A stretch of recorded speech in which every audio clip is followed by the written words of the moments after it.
Hi friends, இப்போ நம்ம சின்ன மருமகளை பார்க்க போகிற சின்ன மருமகளில் வந்துட்டு இந்த போசு பையில் எடுத்தோன்னே காமிக்கிறாங்க. டே என்னடா அது, நீ இப்படி ஒரு அக்கிரமத்தை பண்ணுற, ஒரு பிள்ளை போய் இப்படி ஏமாத்திரியடா அப்படின்னு சொல்லி கேட்குறாங்க.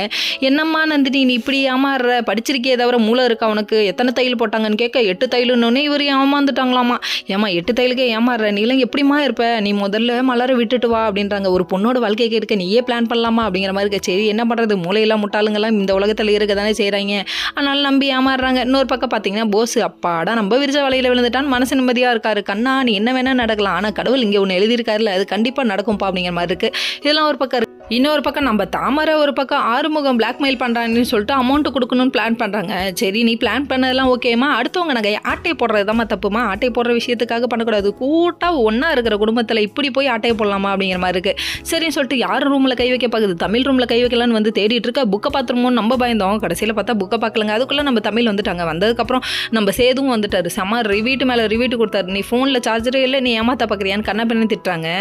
இவ்வளோ அழுப்பையாக இருக்கா இவ அப்படின்னு நினச்சிட்டாங்க. இன்னொரு பக்கம் பார்த்தீங்கன்னா எப்படியாவது அப்பாட்ட ஆசீர்வாதம் வாங்குவோம் வெயிட் பண்ணிட்டு இருக்காரு. நம்ம ராசங்க ஐயா இருக்காரு, பெத்த பொண்ணை பார்த்தோன்னே அப்படியே துரோகி மாதிரி பார்க்குறாங்க. பெத்த பொண்ணை பார்த்தோன்னே ஏன் துரோகி மாதிரி பார்க்குறீங்க அப்படிங்கிற மாதிரி இருக்கு. ஆசீர்வாதம் பண்ணுங்கப்பான்னு காலில் விழுந்தா பொசுக்குன்னு ஓடுறாரு, நெத்தியில் போட்டு வச்சு அழைச்சி விட்றாரு. மீசக்கார நண்பா உனக்கு ரோசை எதுக்குப்பா